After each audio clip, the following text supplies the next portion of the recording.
Alors Greenoco, mesurer et réduire l'impact carbone des sites web, notamment, entre autres. Tout à fait. C'est parti.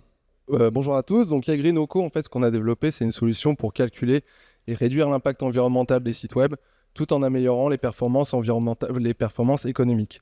Aujourd'hui, pour analyser un site web, il va vous falloir un consultant qui va passer 2 à 4 jours pour calculer l'empreinte carbone. On a donc développé une solution qui va analyser directement l'ensemble du site, l'ensemble des URL, où est l'hébergement, pour calculer cette empreinte carbone, mais 2, surtout trouver toutes les optimisations possibles sur le site, à ISO contenu, ISO fonctionnalité, pour réduire cette empreinte carbone et prioriser les optimisations à traiter. Donc c'est de la web performance, donc du coup ça va nous permettre également d'améliorer les performances techniques du site, en termes de temps de chargement, de référencement naturel, de coûts de SIA et de taux de transformation. La plateforme va permettre de piloter également la démarche dans le temps, de façon à relancer facilement des audits et permettre à ce que l'impact environnemental soit réduit.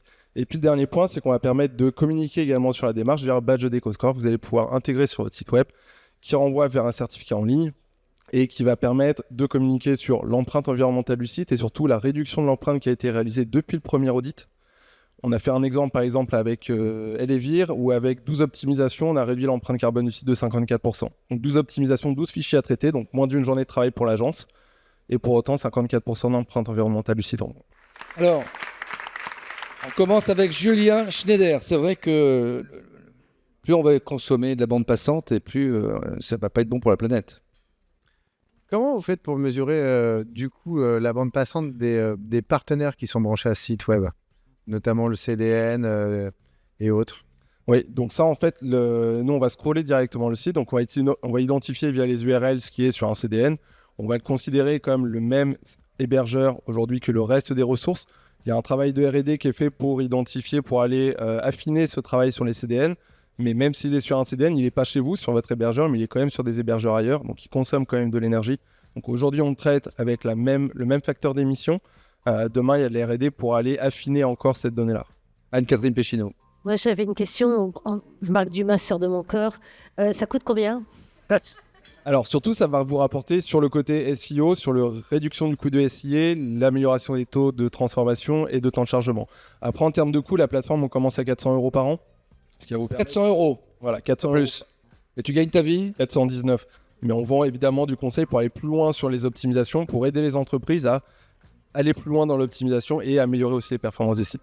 Alors Karine Schrenzel, les sites internet, ça pollue. La question très pragmatique, Elevir, en termes de performance, vous avez dit en réduction du coût de l'empreinte, en termes de performance, ça a donné quoi? En termes de performance, on a gagné à peu près 0,3 secondes de temps de chargement, donc ça reste pas énorme, mais vous savez très bien que dans le e-commerce, un dixième de seconde, c'est 1% de chiffre d'affaires.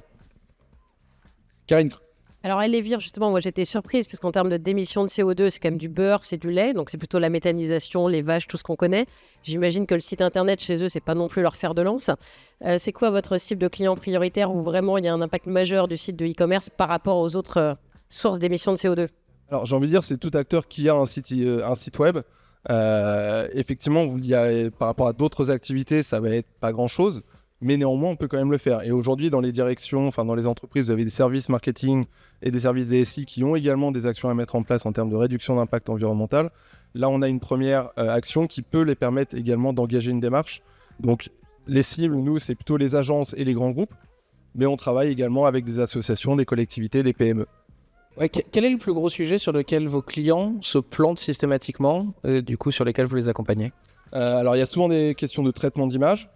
De vidéos, évidemment, du MP4 alors qu'on peut mettre du WebM, mais des fois ça va être des fontes qui sont en format TTF, et en fait il y a juste ça à changer, on réduit de 30 ou 40% l'empreinte carbone du site, ça c'est à ISO contenu, et ensuite on va des fois avoir des pages qui vont représenter 5% de l'audience, mais 30% de l'empreinte carbone, parce que ça charge énormément de requêtes, une page avec toutes les recettes par exemple, et là on va charger 400 recettes alors que personne ne va les voir, donc là on va pointer des sujets du X, UI et d'expérience utilisateur.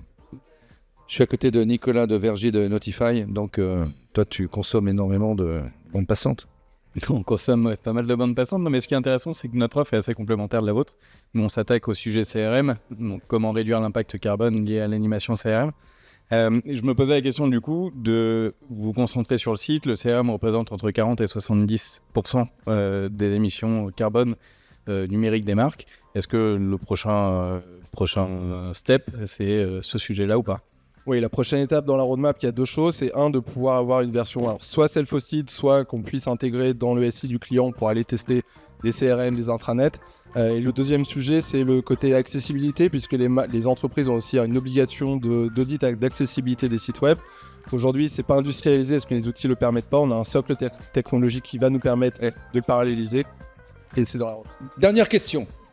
Est-ce que vous n'auriez pas fait un mauvais marketing de l'optimisation de la web perf par hasard? Parce qu'en fait, c'est ce que vous proposez, l'optimisation de la web perf, comme un Fastorize propose depuis des années et des années. Et vous nous l'avez un peu tweaké, un peu green ou pas? Alors, c'est très intéressant parce qu'effectivement, c'est de la web perf sur le fond. Sauf que du coup, on va l'industrialiser. On va permettre, là où on avait des solutions qui allaient tester qu'une seule URL à chaque fois, là, on va pouvoir l'industrialiser et identifier également les optimisations en termes d'empreinte environnementale.